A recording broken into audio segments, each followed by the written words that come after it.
You've done it again, dearie.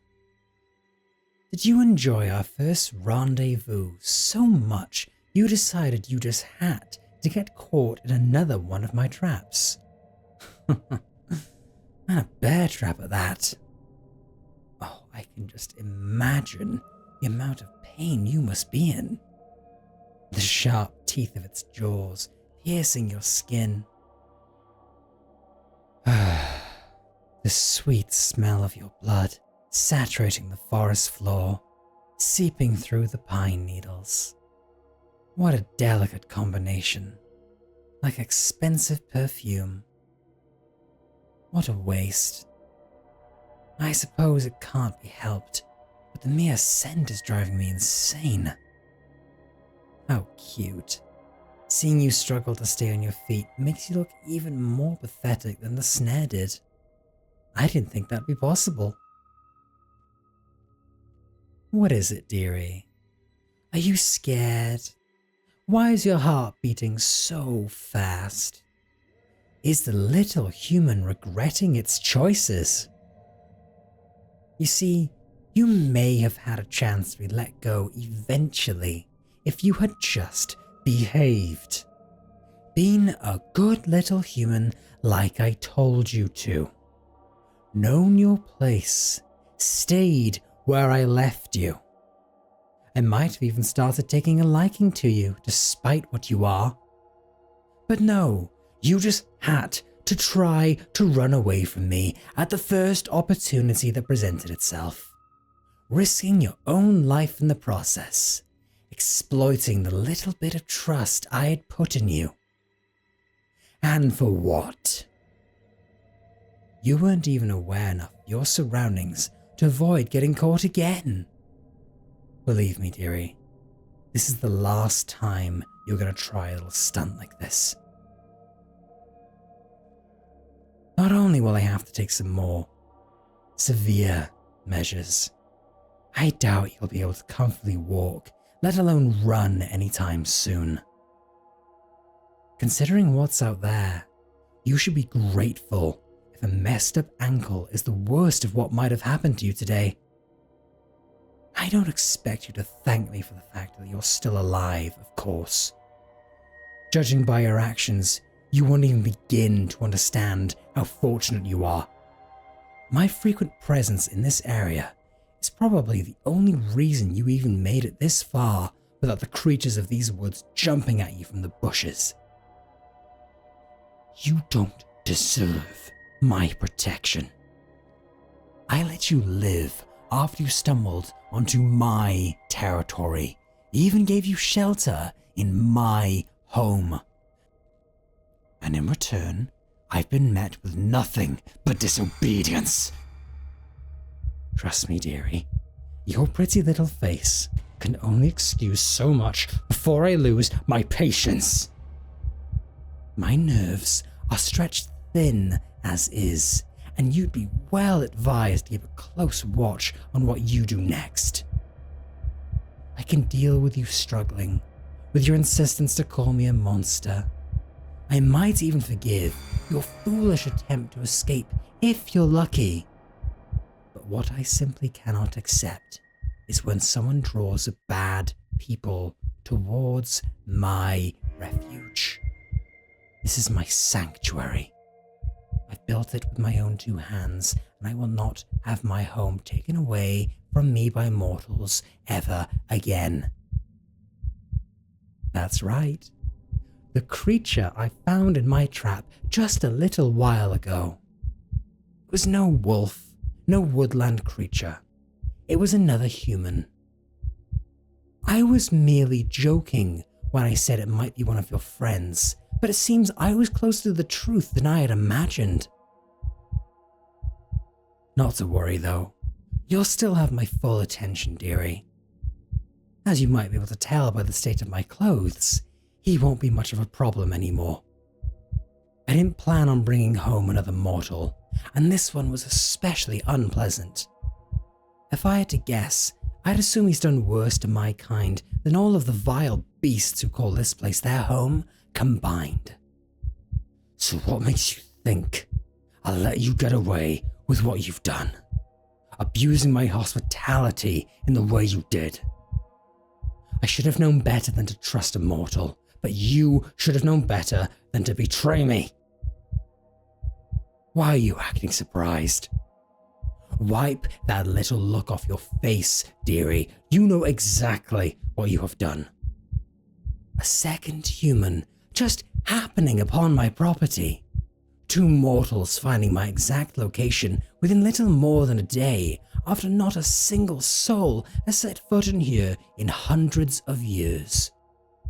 Don't be ridiculous. Even you must realize how unlikely it is for this to be a coincidence. You must have lost your mind to believe you can outsmart me.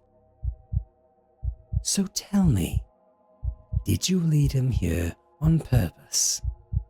Is this part of some grand scheme to reclaim vampire territory? I'm more than certain you know him, so let me help your memory a bit. He's just about this tall, wears an expensive cloak, screams when bitten. Oh, and he's dead. I took every last drop of blood. You can't even imagine how good it felt not having to hold back after so long.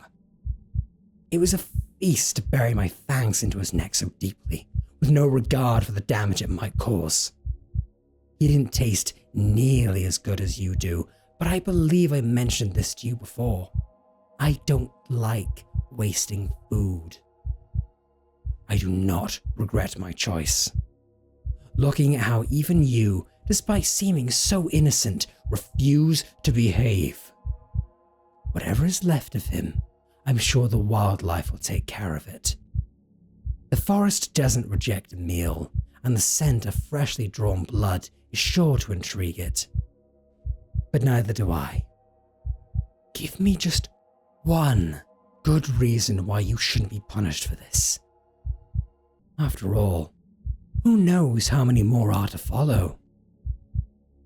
Stop it. Stop your whining and your pathetic excuses. You've got one more chance to let me know who sent you. Who sent him? Tell me the truth, or you won't like the consequences. I've told you quite a bit about who I am, where I came from, the people I've hurt. It'd be quite easy to add yet another to the list. Still refusing?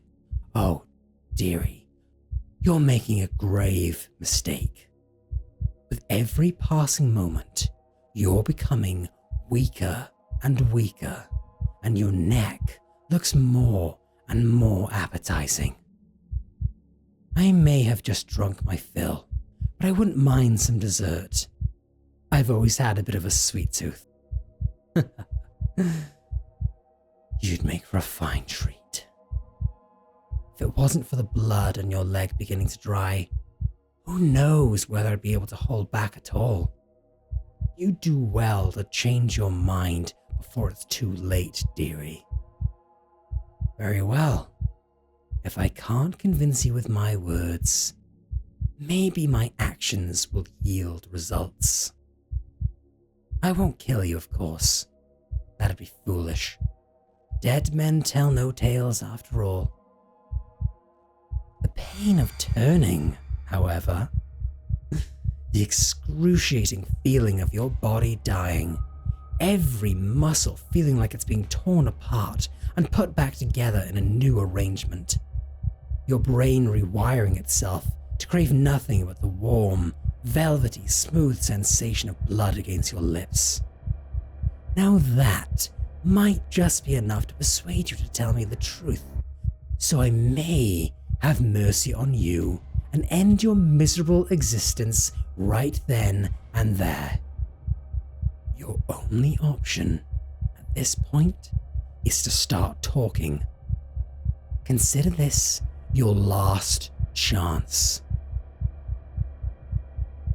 Don't blame me. You've brought this upon yourself.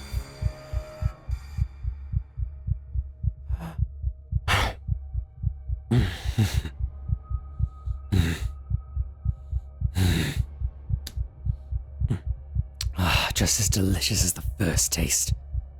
Seems your luscious flavour didn't simply stem from a sense of novelty after all, my dear. It'd be a pleasure to drink every single ounce of blood left in your body, and since you've lost quite a bit of blood already, I'd advise you to keep that in mind. I can tell your knees are starting to turn quite weak, and I don't blame you, even though the same can't be said about your stubbornness. Seems I'll have to help myself to another bite.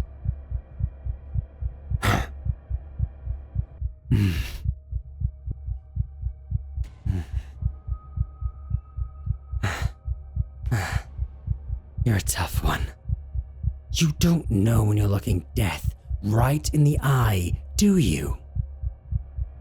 Don't overestimate yourself. There's not much more you can endure, dearie. Believe me, I know exactly when it's time to stop, and that moment has long passed.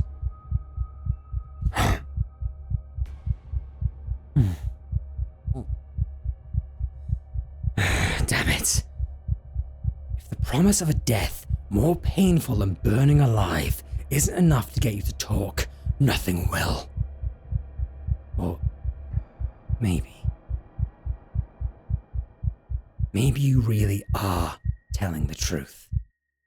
In which case, fuck! There's no way that could be true. But one last time, dearie. Are you telling the truth? He really followed you against your will. Hey, don't go limp on me now. Come on, don't pass out. Answer me.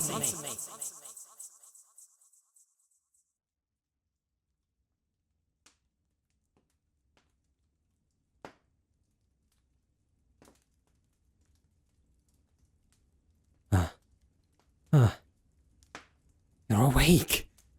Thank the Lord. Stay down. There's no need to panic. I know it's hard to believe after how I've behaved, but I will not hurt you again. Just keep laying down. You're you're injured. You'll worsen your condition if you try to stand up. Thank you. I can tell you don't trust the peace, and I don't blame you for it. But please, if you're able, try to settle down a bit. I can hear your heartbeat, and at this rate you might pass out again. You were right, you know. When you called me a monster, I mean.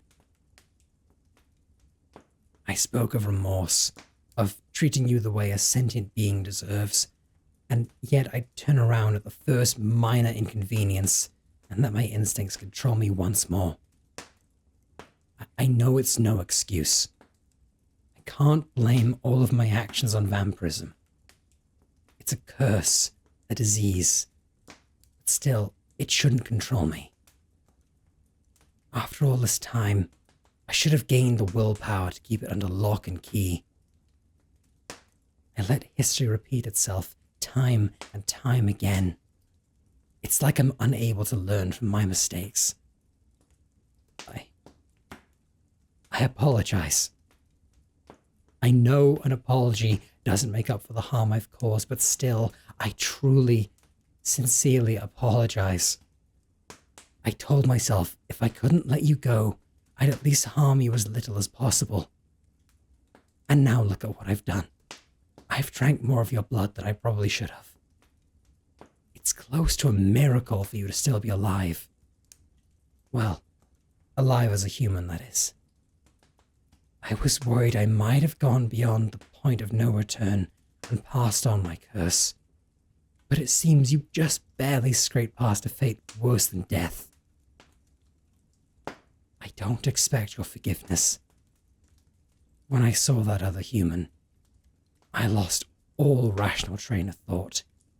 He yelled some incoherent things about being led here on account of a hint, cursed at me, acted like I had to bow before him.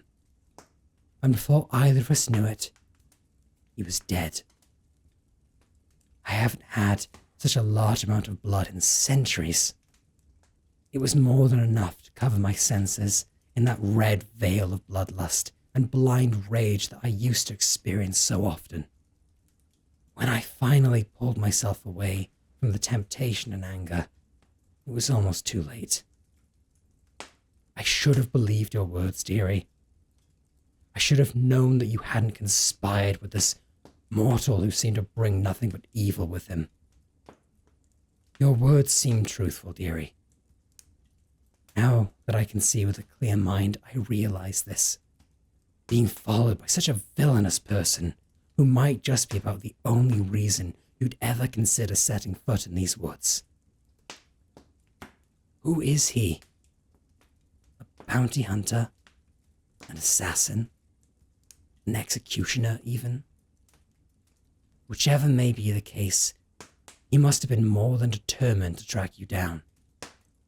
There's no way he'd take such a risk simply to catch a thief.